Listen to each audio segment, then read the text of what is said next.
Okay, student, let's see this question. The dimension of four wires of same material are given below. In which wire the increase in length will be maximum when same tension is applied?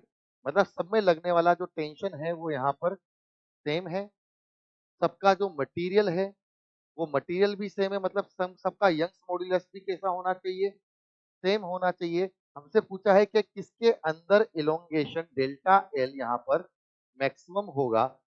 Again the concept used here is nothing but modulus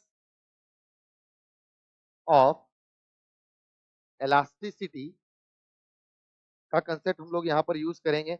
modulus of elasticity का concept अगर हम लोग use करें तो हम delta L को लिख सकते हैं एफ एल अपॉन ए इंटू वाई।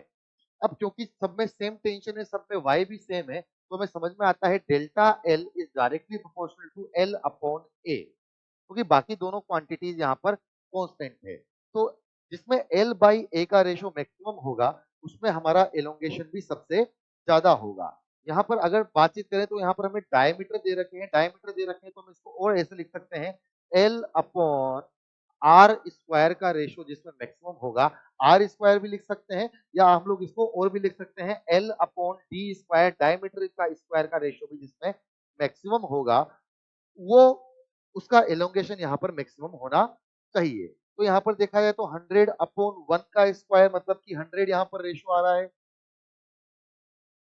अगर यहाँ देखा जाए तो 200 अपॉन 2 स्क्वायर, 200 अपॉन 2 स्क्वायर मतलब 2 square will be 4, so 200 upon 4 will be nothing but 50 यहाँ पर रेशो आ रहा है। यहाँ पर देखा जाए तो 300 अपॉन 3 स्क्वायर मतलब 300 अपॉन 9, मतलब कि बेसिकली ये तो 100 से भी कम, 100 से भी कम मतलब कि 100 बाय 3 का यहाँ पर रेशो आ रहा है। अगर यहाँ पर देखा जाए तो it is nothing but 50 upon 1/2 का होल स्क्वायर। तो 1/2 का होल स्क्वायर हम लोग क्या यहाँ पर क्या लिख देंगे 50 into 4 which is nothing but 200, मतलब मैक्सिमम एलोंगेशन हमें यहाँ पर डी ऑप्शन में देखने को मिलेगा क्योंकि उसमें एल बाई ए का रेशो मैक्सिमाइज है, मतलब option D is our correct answer.